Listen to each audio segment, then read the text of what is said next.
They now have, I think this is right, about $27 million in cap space now. So that's very important. That frees up a lot for some free agents and for their draft choices who they're going to have. But it also puts the pressure on McDuffie. Because Trent McDuffie's a good ball player, but now he assumes that role as leader of the Chiefs' defensive backfield. Snead had that. They all took their counts from Snead. Well, he won't be there, so it'll probably be McDuffie unless Kansas City picks up a free agent D-back somewhere along the line. Still, I think it works out very well for Kansas City.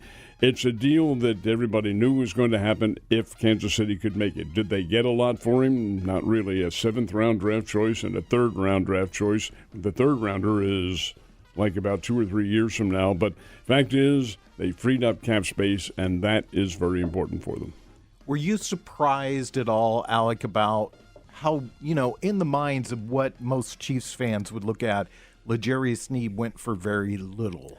I'm not shocked that that's all they're able to get, and it was always going to be an uphill proposition because the team that they were sending him to knew they were also going to have to extend him to a massive deal, which Tennessee did. And L'Jarius earned that with his play. But, whenever it's one to sign a guy to a big deal, but then to give up assets to also get him to you, I never thought there was going to be a monumental trade package offered because most of these teams would know, like, oh, well, let's just wait until Kansas City ultimately cuts ties with them and then just give them the money. Or you can give up a little bit to get them now. So I think this was probably about as well as you could have hoped for, and I think it's going to be interesting to see because Trent McDuffie was an all-pro last year, but he played a lot in the slot, and they used him a lot of slot blitzes and a little bit of a utility role. He was really good at that. And if he has to strictly go outside and play coverage against the top receivers, I don't think he can't do it. I just think that his role is going to look different. And it's, they're going to have to see if they can find someone to fill the role he was doing or put someone else in Snead's spot specifically and let McDuffie do what he does so well. Josh, you were the one person in this room that decried letting go of L'Jarius Snead. I was a little bit on that bandwagon too, but what are your thoughts after this is all said and done? Well, I'm disappointed that they let him go. I understand it. It's a money thing. He was going to get a lot of money. They didn't have that money to give to him, especially not after signing Chris Jones to that huge deal that he got. It's, it's part of the NFL. It's unfortunate. I wish he could have stayed because he was becoming or had become one of the best cornerbacks in football. So Tennessee got a great player, and they didn't give up that much for him except money. I mean, he was going to get that money regardless. But the draft picks aren't that really spectacular for the Chiefs. So the Chiefs are banking on the young talent that they have drafted or brought up in the last couple of years. And I looked at the list of those guys, and I don't remember hearing their names very often. Well, the Watson kid was in there quite a bit. Yeah. Mm-hmm. So it does put a lot of pressure on McDuffie, because he's their all-pro. He is going to have to change his role. I agree with you, Alec. He's going to have to, if he wants to be the new shutdown corner for the Chiefs. But, in my mind, the reason I'm a little disappointed is because I feel like this is taking them back to where they were a couple of years ago when we that was our biggest complaint about the defense, was that their defensive secondary gave up a lot of yards and points consequently. But we'll see. Ned, this is the fact of life in the NFL. It's what you see happen every year, and you see a lot of these trades where teams don't get anything huge out of it. I should point out, though, that Trent McDuffie is the player that the Chiefs got from the deal when they traded Tyreek Hill. Mm-hmm. So, and he made the big play against Tyreek Hill in that Dolphins game, too. So you never know how these things are going to work out. Well, your point's well taken. You don't. It's kind of a crapshoot in a way, but you have to look at what Snead's role was with Kansas City, and that was the veteran of the D-backs. He's the guy who engineered all of their defensive sets and had them working very well in cohesion. There's the key. It takes away a little bit from their unity as a defensive backfield, and they were good. They were very good. I think they will be, again, a very good football team and a very good defensive back team, but they'll be different, as Alec pointed out, because you do have individuals who will be in different circumstances, and unless they bring in a veteran as a free agent and so forth, and sometimes that doesn't even work, But the fact is that you've taken away your leader back there, and how well the Chiefs are able to coordinate. And, of course, you've got a spring camp and the fall camp, and you've got plenty of time to work on that and get the players in cohesion. That's why I think it'll probably work out well for all parties. Don't sell that defensive secondary short just yet, Josh, because you're looking at Trent McDuffie, Brian Cook, Justin Reed, who I think is very underrated in what Justin Reed does, Joshua Williams, who played very well for the Chiefs last year, is kind of that third corner for them, the slot corner in a lot of instances. And then behind them, Deion Bush is back there too, and Jalen Watson, who played quite a bit for the Chiefs last year too. So got some depth in that area, and I think, I hear Chiefs fans say this all the time, in Veach we trust. And so here we go. You got to trust that depth is going to pay out. So well, I hope so, yeah. As you mentioned, go ahead, sorry. Josh. I was just going to say that the stat that I read about Snead was he was covering the top receiver for their opponents 67% of the time, and he pretty much shut them down. And so that's a big hole to fill. And I'm not saying those guys can't do it. I think McDuffie is probably on par with him. They just used him, like Alec was saying, differently because they could. So now we get to see those guys step up, those guys that you were mentioning get some more playing time. And there's a lot of talent on that team. They won the Super Bowl, Absolutely. And there's a factor to remember, too, guys. That defensive backfield is playing in back of Chris Jones, who disrupts those quarterbacks. That's why they've had the marvelous record against receivers they've had. I think the quarterback doesn't have time. He's running for his life. And indeed, when you have Chris Jones bearing down on you, that changes the whole rhythm of what a defense is going to do, and that remains intact. I'm really interested to see this next year with that front four, because you look at that, Karlaftis is another year better, and you have seen a steady improvement with him playing. You've got Chris Jones back, Derek Nottie back in there, who I think is underrated too, and then Omenihu on the other side, who was injured quite a bit during the season, had the suspension. And I think you put that whole package together, and there's talk that Mike Dana might actually come back in after the Snead deal's been done. You've got a lot of depth there. Where the Chiefs are thin at, and where I hope that they make some moves at, is on the offensive line. They could use some help on the offensive line, no question about that. But you will have Tooney back, and he, assuming he is healthy, and that was a rather serious injury that he had that kept him out of the Super Bowl, they will be all right, but they don't have Allegretti to fall back on. And you have depth. And that's what the Chiefs do very well, in all honesty. Now, can they do that in the draft this year, drafting for depth? Well, we'll see. We'll see what talent is there. But they have done that so very effectively in the past as to manifest itself in a couple of Super Bowls, and who knows what else is in store for them. If you'd like to join in on the conversation, the number to text is 417-863-7104. Please put your name with the text, and you can get in touch with us, and we can answer your questions or comments, and we can talk about that a little bit as we go along. So that was the big move in the NFL this week. There's a lot of other stuff going on. The story that I really wanted to get your opinion on, and everybody's opinion at the table, Ned, is this soap opera that's happening in Los Angeles with Ohtani. Well, it is very disturbing to me. Now, I'm a proponent of individuals having the opportunity to place a bet and so forth. I think it heightens the level of interest in whatever event that's involved in, be it basketball, be it baseball, whatever the circumstances. But when you have an individual who is involved on a personal basis with another player, as Ohtani's translator was, and then to take, allegedly, this is what happened, allegedly, the translator is the one who made the bets. And they're his bets, and he's the one who lost the money. So he just took some of Ohtani's money, which is massive, and covered his debts. Well, how does the individual who's paying this translator, and I assume that's partially the Dodgers and partially Ohtani himself, how do they feel about this? And really, what is the effect? And is Ohtani himself involved? If he is, then there's really big problems, but I have a feeling that's not the case. I have a feeling it's the translator. I'm a little concerned about this on so many levels, because since we've been doing the show, we've seen a huge proliferation in betting. Somebody commented the other day about if you go to the Bleacher Report page for the Chiefs, every third story is the actual story about the Chiefs. The previous 3 stories are an ad for betting. ESPN has their own betting app now. There's all these other ones that have been legitimized through time, and it's a concern to me because you can't believe that that's not going to shake down into sports on some level, into the actual play, officiating, how things are done. And the first thing that I thought of when I heard this Ohtani story was, really? You give your translator access to your bank account?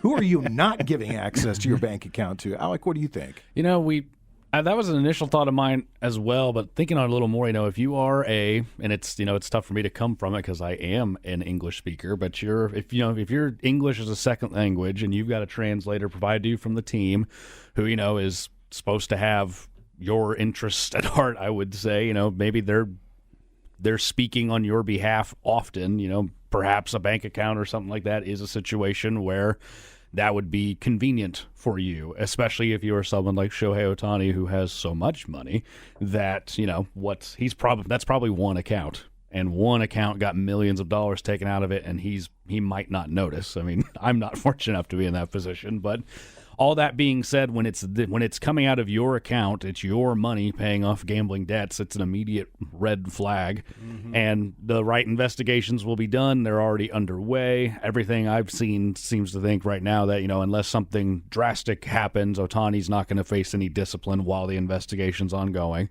He'll continue to play, and most likely outcome is it's not tied to him.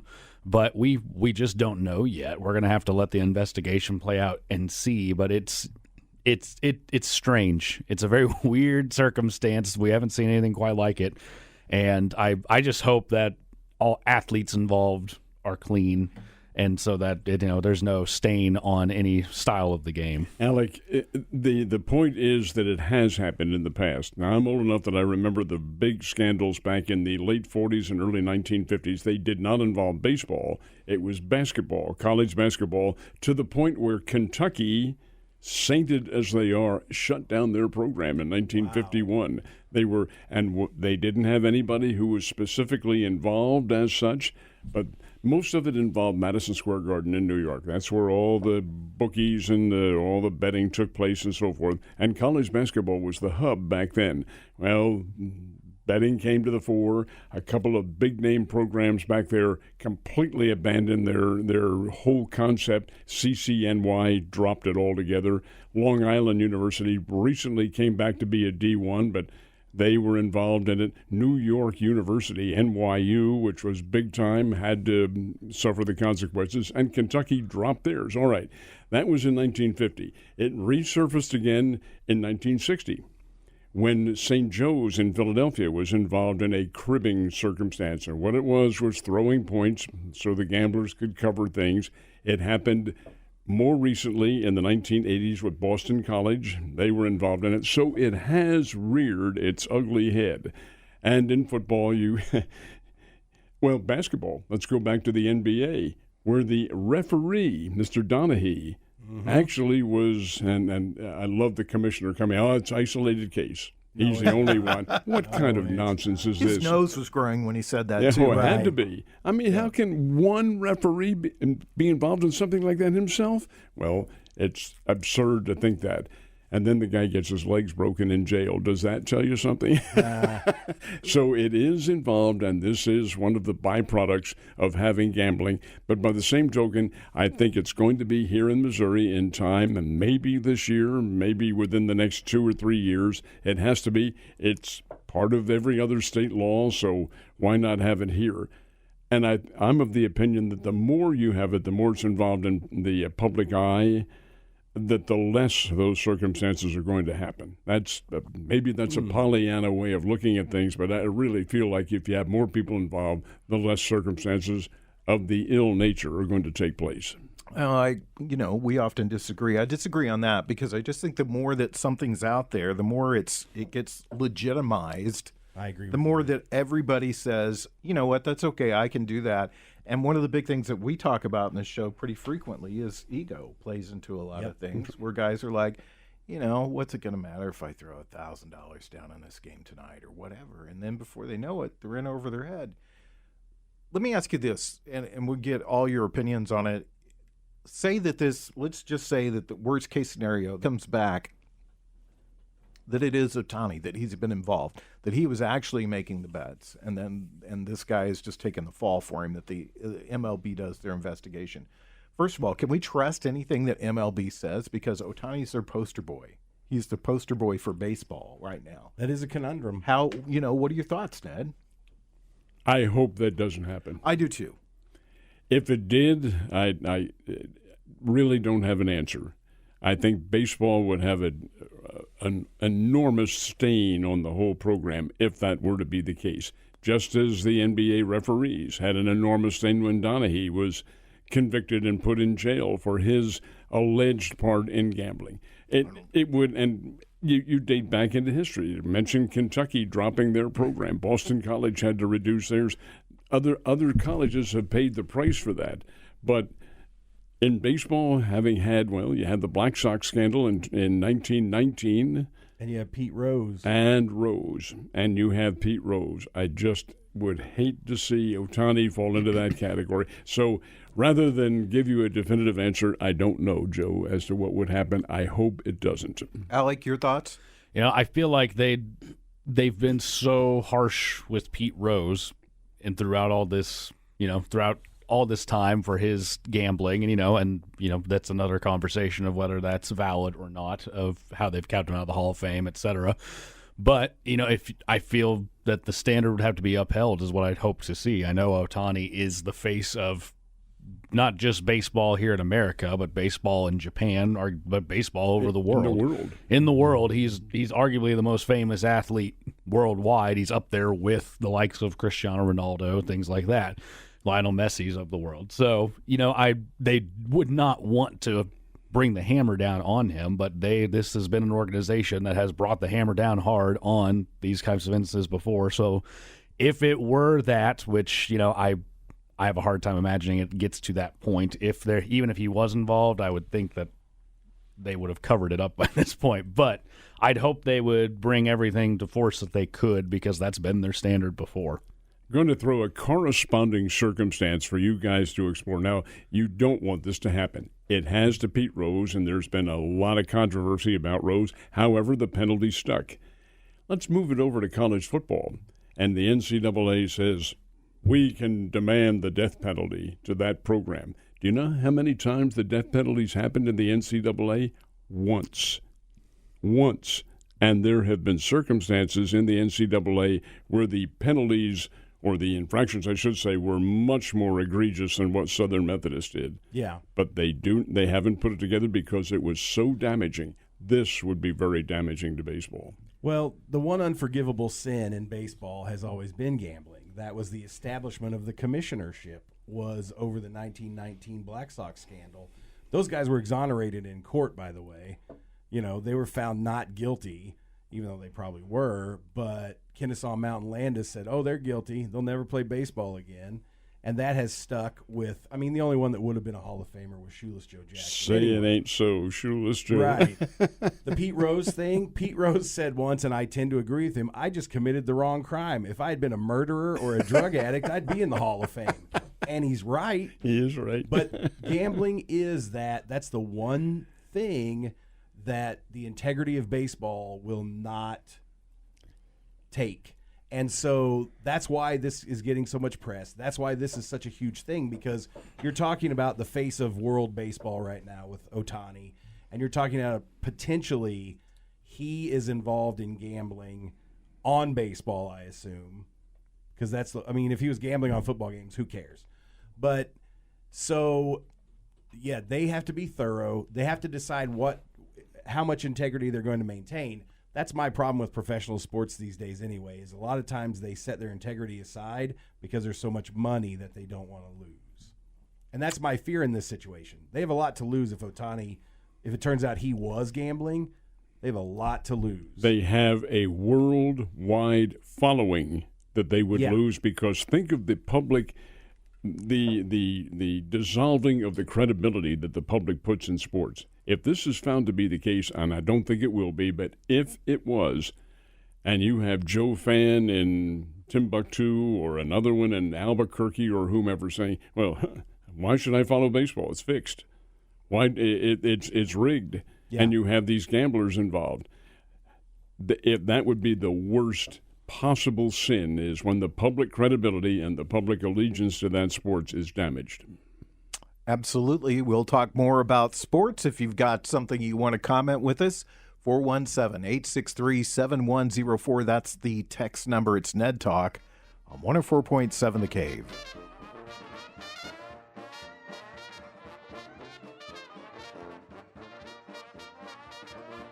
You're listening to Ned Talk on 104.7 The Cave, part of the Kansas City Chiefs radio network. Back to Ned Talk on 104.7 The Cave, a proud member of the Kansas City Chiefs radio network. Joe Westen, Ned Reynolds, Alex Scott, Josh Roberts sitting in on this windy Sunday, talking about sports, because that's what we do. That's what it says on our nameplates on our cards. It says talk about sports. Yep.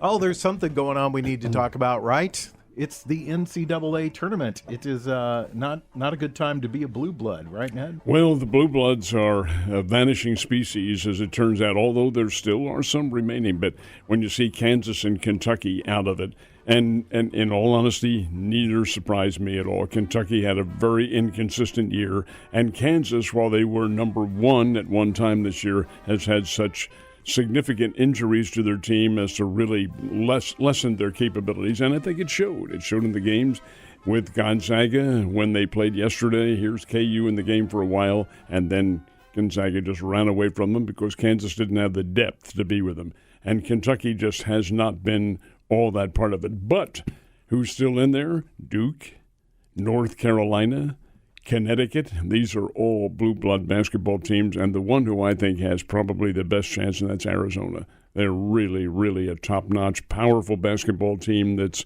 going to have – somebody's going to play very well to beat them. So is that who you have in your bracket? No, I don't have a bracket this year. Didn't have a dog in the hunt, so I didn't fill one out. Besides, it's a lost cause anyway. Who's going to benefit from? Certainly, moi is not. So no, I didn't fill one out. So you've filled out brackets in the past, I assume. Oh gosh, yes. Yeah. Did you ever do multiple brackets, or is just one? The most I ever did was two. Really? Mm-hmm. And it was a lost cause. What I did was I took favorites in one and the dogs in the other, and completely failed on both of them. Right. Got to mix them up a little bit. We used to do family bracket. We'd all sure. put in a few dollars, and then we'd, have the family bracket around the house. My dad was a big college basketball fan. So, Alec, what about you? What's the most brackets you've ever filled out? I don't know if I've ever gone more than one. I typically am only doing one per whatever I enter in. That's my bracket. It's normally pretty bad, but it's more fun when you've got one to pay attention to. And the tournament's just so fun to watch already. Kentucky going out to Oakland. You got a guy with a widow's peak as steep as Mount Everest, hits 10 threes in a game and knocks off Kentucky. And that's the magic of this time of year. You never know what you're going to see. We've got Colorado and Marquette on right now, and Colorado's putting up a pretty good fight. You just feel a sense of passion when you watch these games that I don't feel like you get in really any other sporting event. Mm-hmm. And then you get, on the day one, you get 8 of them a day. Or you get 16 of them in a day. And I think that's why this is such a great event, just because it's round the clock, just tends to be great games. You got some duds here and there, but, you just feel the energy coming off of them. What's the best weekend for the tournament? This weekend, next weekend? Probably this one, I'd say, just because it's there's basically always a game on. Ned? The game. Right with you guys. I think weekend number 1 with the first 2 rounds, and then Final Four weekend, because you really see some great basketball then. Josh, how many brackets have you filled out? I think one year I did 3 brackets, and that was the year that Utah went to the championship. I think. Could have, yeah. And if they had won, I would have won the whole bracket, but they lost, so I lost. But this year I just did one. I just do one, and I haven't watched much college basketball this year, so I just kind of, as you said, I tried to pick with my head, but there was a little bit of picking with my heart in there as well. A little bit. A little bit. Who do you have winning the whole thing, Josh? Alabama, of course. Just a little bit of his heart. Just a little. Their first big test is going to be, they're going to play North Carolina. That's who they play next, is North Carolina. That's a big one. Can they knock off a blue blood? I think they can. Well, they have to get through Grand Canyon today, I think. Oh, that's right. They're playing Grand Canyon. You're assuming that they're Don't let going me get ahead of anybody. Grand Canyon defeated St. Mary's, which won their conference championship, beating Gonzaga, and one of the premier wins this year for Missouri State. Right. They went out there and beat that St. Mary's team, and here they're in the NCAA. And Missouri State's not? What is going on? yeah, this isn't fair. fair. If This is they not beat fair. St. Mary's and Missouri State beat St. Mary's, therefore, Missouri Yeah. State should be here. We call that should be. Keister line. Should be the should be. NBA champ. They should be the NCAA championships. Yeah, this they year. just give them the trophy. Yeah. Let's do this. Let's do that. Let's bring Dana Ford back. Oops, we made a mistake, and let's go on from here. Any news on that front, Ned? Is anything happening? It's interesting you mentioned that, Joe, because no, there is not even a hint of anything. There was an interview done by the college president a week ago today, and he happened to say that all the names that you've heard bandied around are all wrong. Really interesting. But he wouldn't say which ones are right. He didn't come out with that. He just said they're all wrong. Don't pay any attention to them. Well, if you put any credibility in that, who knows?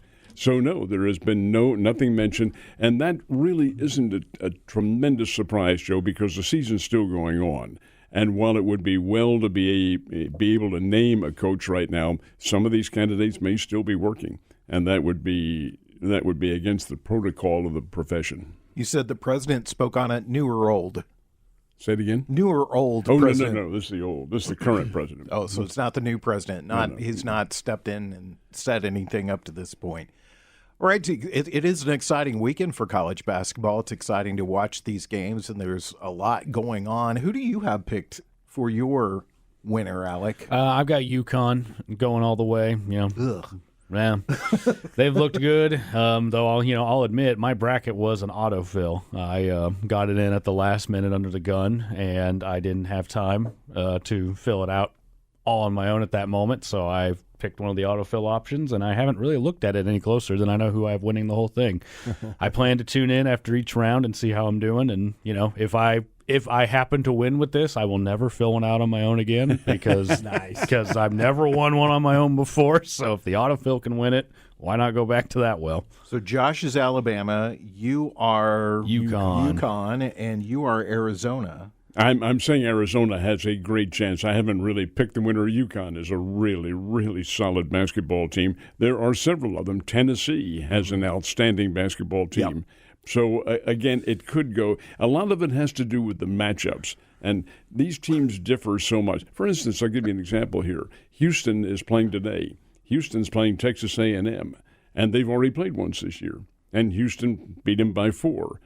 Texas A&M could come right back and knock out a number 1 seed in this one, too. Yeah. So it's a difference altogether in how teams match up on an individual basis, and that's difficult when many of them, almost all of them, are playing each other for the first time. A lot of parity in college basketball this year. And the team we're watching right now, Marquette, would be a fair pick, but they're only up by 3 over Colorado right now.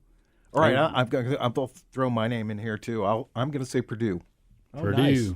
They got Zach Edey. That is when you watch college basketball, that's where that can be the big differentiating factors because there's not that many guys that size in college. When you get to the NBA, there's a handful of them around. But I watched Purdue's first game, and it's just there's under the rim. There was nothing. Mm-mm. There's no answer for a guy like that on the team they played. It was a 16 seed, and it's like they don't have a guy who's within 5 inches of him, and that's not going to change throughout the course of the game. So sometimes you just can't do anything. And the body size too. Yeah. I mean, he's a very muscular guy, and usually when you see guys that are that tall in college, they're like a reed. Yeah, they're really thin. Really you're skinny. afraid that a stiff wind's going to blow him over, but he is kind of, a comparison would be almost like a Shaquille O'Neal sort of Well, guy. he would be. He's not quite that. It's a different build altogether. Yeah. And Edie is 7'5". They call him 7'4". They taken it, but he's really that tall. So all he does is reach up there. But he's also a good player. He's not some kind of a oaf under there, just kind of waddling along. He can play the game. I kind of compare him to this Wembanyama who plays for the San Antonio Spurs right now. Difference, same height, but there's a difference in physical character. The kid from San Antonio will get a lot bigger. Edie's already there. Edie can throw that weight around, and he is a solid basketball player, but Purdue, I think, is lacking in the guards, in my opinion, and you have to have good guards to get it done. We'll see. Anything can happen. Yep, it is March Madness. It's going on right now, and we'll keep you informed on the game, which actually Colorado's just taken the lead over Marquette, 55-54. We come back, more Ned Talk right here on 104.7 The Cave.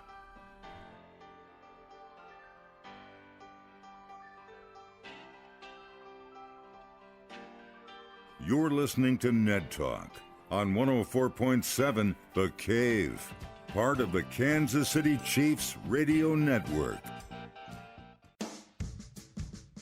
Back to Ned Talk on 104.7 The Cave, a proud member of the Kansas City Chiefs radio network.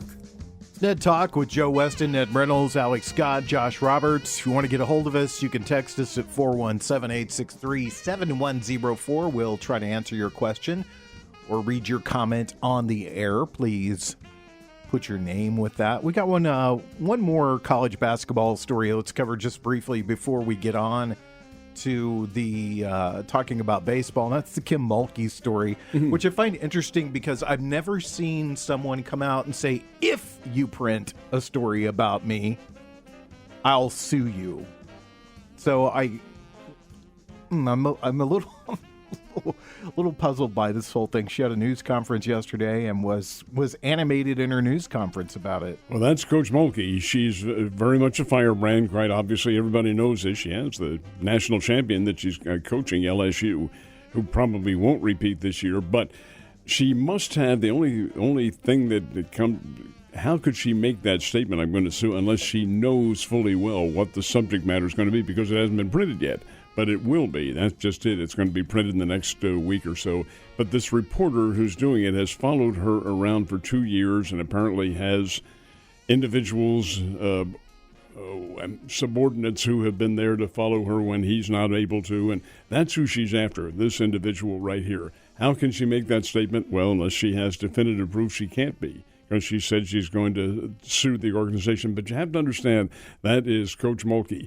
Her married name was Robertson, but it's now back to Mulkey again. Her son, Kramer, is a farmhand with the St. Louis Cardinals and a pretty good little player. Not a first-teamer, but nonetheless a pretty good player. But Kim herself was an All-America basketball player at La Tech and a really, really good coach at Baylor, where she had 23 years of national championship teams, and now has moved over to her home state, LSU, and she's been there for this. I think this is only her third year there. But she's very fiery. She's been like that. So to have her make a statement along those lines is not really a surprise at all.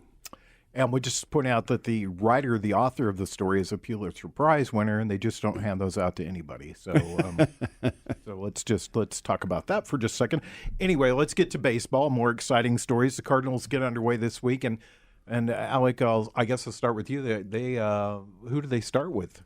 Start with the Dodgers, who, have actually already started their season due to the series they played in Seoul against the Padres. So the Cardinals still have today and 2 days, and then Monday, Tuesday spring training matchups before they fly out to L.A. to get the season started Thursday, with Miles Mikolas taking the mound because Sonny Gray, the big acquisition, hamstring injury, not going to be ready to start the year. So the age of the pitching rotation already showing up with an injury right at the top of it. So couldn't happen to a better team. It's not what you want to see to start things out, but it's been an offense that struggled in spring training and pitching staff that has been inconsistent in spring training. But I'll reiterate, it's still spring. There is no reason to think this is exactly how it's going to be. When you're in spring training, you don't have your best players taking at-bats through all 9 innings. You don't have your best pitchers going the length they would in the regular season. So it's tough to get a real measure on how things are going to go. But you don't like that injury to who's supposed to be your new ace, because we were severely lacking one last year, and our guy who was hopefully going to fill that role is now already done. And Jordan Montgomery's still out there, too, on a rotation that's got problems. Blake Snell just got a ton of money, but only for 2 years. 2 years, yeah. Any of these teams could eat that for 2 years, at this level. So it's frustrating to see this rotation already have this injury. It's not how you want to go into the year, and you definitely don't like starting with the Dodgers, but Cardinals get a 4-game road trip in L.A. every year. It's let's get it over with. How did the Dodgers do? Honestly, I didn't pay any attention to the that little series. All that I knew about it was the Ohtani story came out while that was going on, and there was a bomb threat at the stadium. But I knew that the Koreans were wild to see Major League Baseball there. Well, the Dodgers won the first game and came from behind to do it. Won it 5-3 with a rally in the 8th inning. Lost the second game 15-11. I think it was a high-scoring one. Really, Wow, a lot of offense, obviously, but that's going to happen when you play in the Asian ballparks, which are not the regulation, yes, but they are not really as spacious as the Major League ballparks are, and hitting is going to be high-scoring games with the American teams going over there are going to happen. Now we'll see what happens. The Cardinals pulled some interesting roster stunts, in my opinion, yesterday when they let Victor Scott go back to here's a guy who had a terrific spring. Mm-hmm. I mean, we saw him down here. He was our center fielder for the Springfields last year and had a tremendous year, very quick, stole the bases. He's a product of West Virginia, the Mountaineers, and played well for them all. Are they Big East or ACC or whatever the hell they are now? They might be in the Big 12 now. They might be in the Pac-10. Soon to be Pac-10, yeah. They're Big 12 and maybe the Big 24. That's what they are. Right. Anyway, he was all conference and a good player. He was really a star down here and starred when they brought him up to Memphis last year and with the St. Louis Cardinals in the spring. He had a massive spring, but they sent him back because they wanted to get more at-bats, and they sent him back with Tommy Edman injured. So who do you start in center field? And maybe Burleson or somebody like that. Dylan Carlson is who it'll be. And Lars Nootbaar is on the injured list now. This is really not very good. Now you watch Cardinals will go out there and beat the Dodgers in 4 straight. You just never know with baseball. Do you think that move was really to get him more at bats, or is it to push him past the contract control period? Yes. Yeah, It's both of them. Always the latter. It is always the latter. It's the money. I love now, that they answer. They will deny that. They'll say, "Oh no, that doesn't even a factor." The hell, it's not. It is a big factor.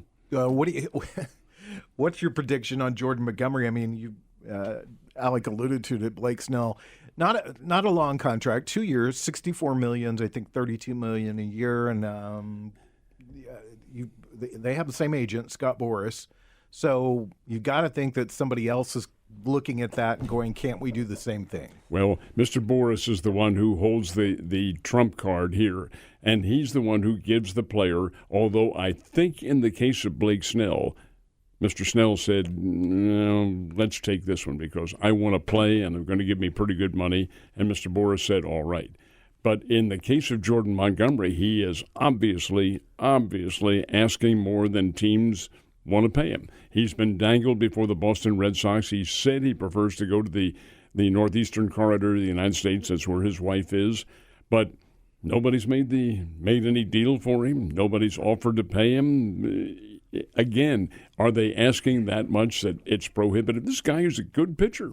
He was a mainstay with the Cardinals when they let him go. My goodness sake, I would have to think he'd be very valuable property to some team. Well, when you think about the Padres, who have a lot of money, the Dodgers seem to have a blank check, and neither one of them have made a move for Jordan Montgomery. Well, they're pretty much set, Joe, with their lineups. Now, the Padres may have some differential in their rotation, but they're still a pretty good team, and they've got a pretty good pitching staff. They do have some holes, but every major league team does. But again, the money factor's involved here, and what is he asking? What's Montgomery want?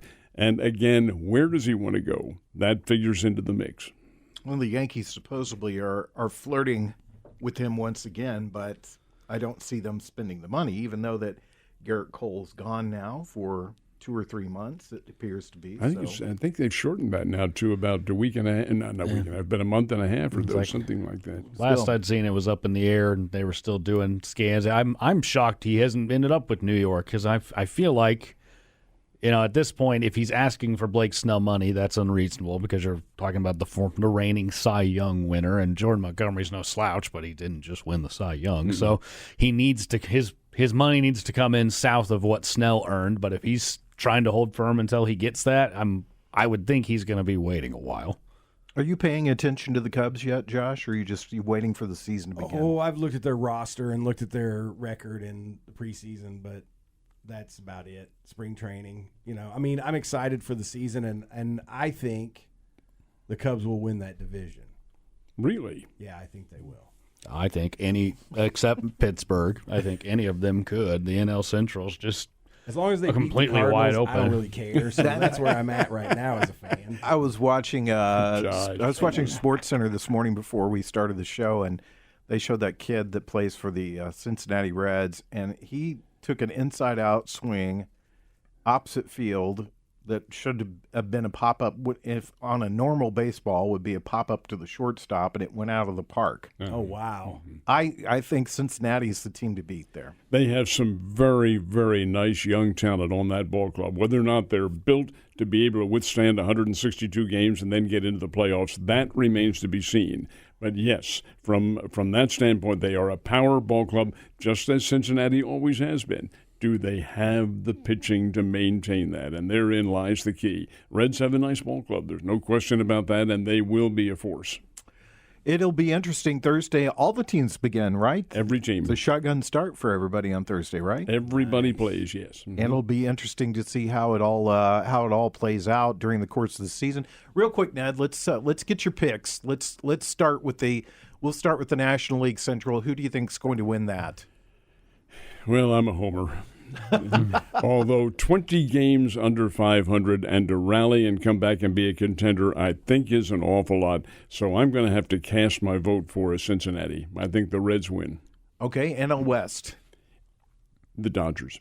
Come on, the Dodgers are just overpoweringly strong, and over the course of the season, I think they win it. National League East. Hey, I'm a Phillies fan. Always have been a Phillies fan, so we'll stick with Philadelphia, although, honestly, Atlanta probably has the better team. American League East. Yankees. Well, the Yankees... Why don't you think it's the Yankees? The Yankees are due, and the Yankees are built to win. I would have to think the Yankees are probably the preeminent favorite. Baltimore is awfully tough, though. Baltimore has a very great good team. Very, very good team. Mm-hmm. American League Central, and this is another division where almost any team can win it. Is this the year the Royals make a move? I think the Royals will be, for at least a while, I do think they'll be a contender, but I really think that the top team is the Minnesota Twins. Even though they've compromised their whole protocol financially, they've let go of a lot of good players. I still think they have the best team. American League West.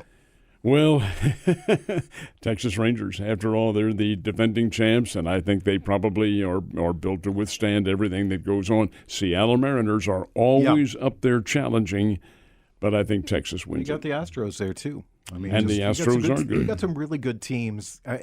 Baseball has shaken out a little better where you look at it and you go, when you look at the American League East, Baltimore, New York, Tampa, Toronto, I think the only team that really doesn't have a shot to win that division is Boston. And that's not knocking them. They're just down right now. I think the American League Central is always up. The American League is always up for grabs. The American League West, you've got Houston, you've got Seattle, you've got Texas. And if the chips fall right, Oakland could do something. Good. In the National League East, you've got Atlanta. The Phillies are going to be good. The Mets, you don't know what you're going to get. Miami was a surprising team last year. In the National League Central, it's up for grabs. And in the National League West, you've got the Padres. Don't count out the Giants. Don't count out the Diamondbacks. And you got the Dodgers. So basically, when you look at that, there's really only 4 teams that I think don't have a shot. Yeah. Anybody can win those divisions, and that's a great thing about baseball. That's just where it's gotten back to a good spot where all the teams are competitive. When we come back, we'll wrap up the show and tell you what we're going to watch on TV this afternoon. It's Ned Talk.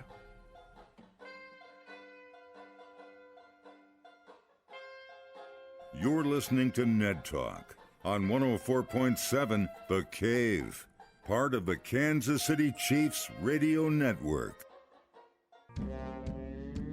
Back to Ned Talk on 104.7 The Cave, a proud member of the Kansas City Chiefs radio network. Perfect example of why you watch college basketball going on right now. Number 10, Colorado, tied with Marquette. Number 2, 74-74, 3.5 minutes left. Colorado with the ball, and just some fantastic basketball going on right now in a high-scoring college game. Ned, what are you going to watch? You going to go home and watch more basketball? I watch a little bit of it, but I have the Sunday chores to do around the house, so that'll take precedence. But yeah, I'll watch a little bit. It goes on tonight too, so there are always games going on. Ned starches his underwear on Sundays. Not too far from that. My dad used to iron his jeans, so I really can't say anything about that. Alec, what are you going to watch? Oh, it'll be basketball. You know, we've also got our standard Sunday chores around the house, but there'll be basketball on the whole time. You know, this game's going to wind down, and another one will be starting soon, and then in the evening they start kind of overlapping a little bit. So it'll be basketball. I love me some March Madness, so I'll be tuning into that. What are your chores on Sunday? Meal prep, some laundry. I don't starch my underwear until Tuesday, so I got to put that off. But just getting ready for the week. Listen to Alec; he's the healthy one. Meal prep. I have somebody at McDonald's prep my meal. Yeah, and they do a great job. They do. Yeah. Okay. What do you got going on today, Josh? What are I'm you going to watch? watch some basketball. I'm doing laundry and stuff like that, so I'll throw some laundry in, watch the game until the buzzer. One of the buzzers, either the game or the laundry, goes off. All right. Well, everybody's got chores and basketball this We're afternoon. an exciting bunch. Sunday.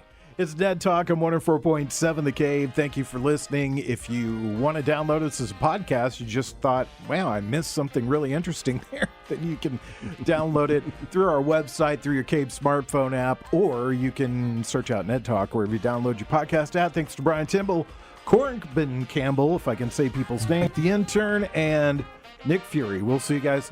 Well, we'll talk about that. We'll see. Maybe we'll see you next Sunday.